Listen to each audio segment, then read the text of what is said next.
Olá, graça e paz em nome de Jesus.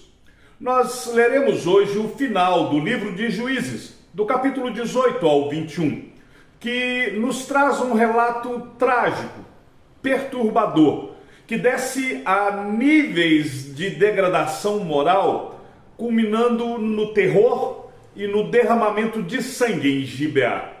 O tópico que nos guiará hoje é: o que acontece com uma sociedade sem Deus?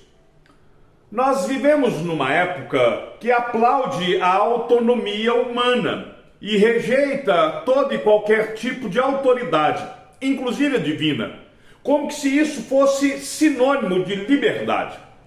Mas a palavra de Deus vai nos mostrar que quando o homem se torna a sua própria bússola moral, o destino final não é a liberdade, mas a barbárie, o caos e a mais absoluta anarquia.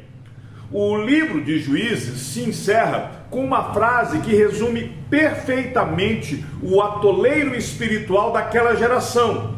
Naqueles dias não havia rei em Israel, cada um fazia o que achava mais certo. Quando nós vemos o horror narrado no capítulo 19 e os homens de Gibeá, da tribo de Benjamim, abusarem, matarem a concubina do levita, nós estamos diante da materialização desta frase, pois diante da ausência de liderança, o caos se instalará. Quando a Bíblia diz que cada um fazia o que achava mais reto, ela está descrevendo o relativismo moral. A sociedade havia abandonado a lei de Deus para poder então viver a sua própria verdade. E o resultado foi uma sociedade sem absolutos morais, o que trouxe a bestialidade sem freios. A ausência do líder, da submissão à palavra, levou a nação à sua desintegração total. Israel tornou-se pior do que Sodoma e Gomorra.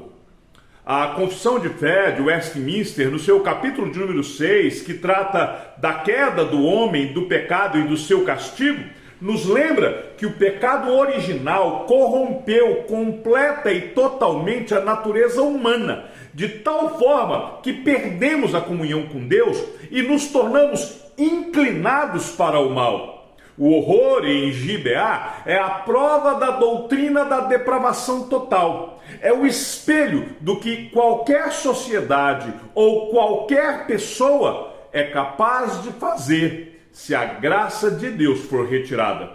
O capítulo 23 da Confissão de Fé de Westminster, que trata do magistrado civil, nos ensina que Deus, o Supremo Senhor, ordenou o magistrado civil para manter a ordem e a justiça. A anarquia que nós vemos no final do livro de Juízes acontece porque os freios espirituais e civis haviam se colapsado. E todo esse caos e o clamor silencioso por um rei apontam para Jesus Cristo, pois ele é o único e eterno rei que traz a justiça perfeita. Jesus é o soberano que governa todas as coisas para o bem da sua igreja. Ele não governa com a espada da tirania. Jesus governa com o cetro da justiça e da graça.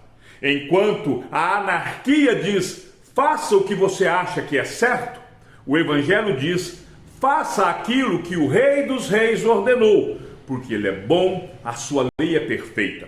O sacrifício de Jesus Cristo na cruz resolve o problema mais profundo da nossa depravação, porque ele muda o nosso coração de pedra e nos dá um coração de carne.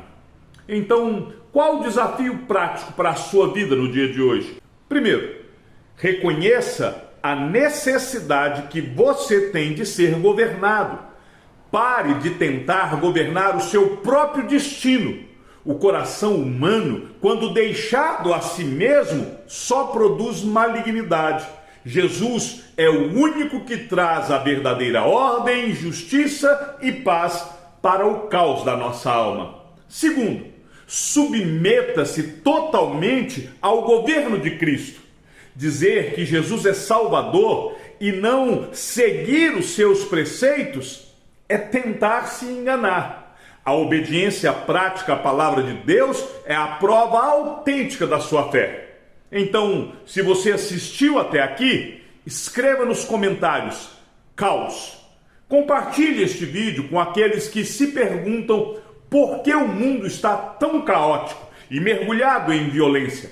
A resposta do livro de Juízes é clara. Quando o homem rejeita o governo de Deus para viver a sua própria verdade, o resultado é destruição. Ajude a espalhar a mensagem do Evangelho, pois a nossa sociedade só encontrará justiça e paz quando se submeter ao senhorio de Jesus Cristo. Lembre-se, Jesus Cristo é a única esperança da humanidade e somente a justiça dele nos traz segurança. Quer aprender um pouco mais? Leia a Confissão de Fé de Westminster, capítulo 6, que trata da queda do homem, do pecado e de seu castigo. Veja também o capítulo 23 da Confissão de Fé de Westminster, que vai tratar do magistrado civil. Que o Senhor te abençoe e te guarde, e até amanhã, se assim o Senhor nos permitir.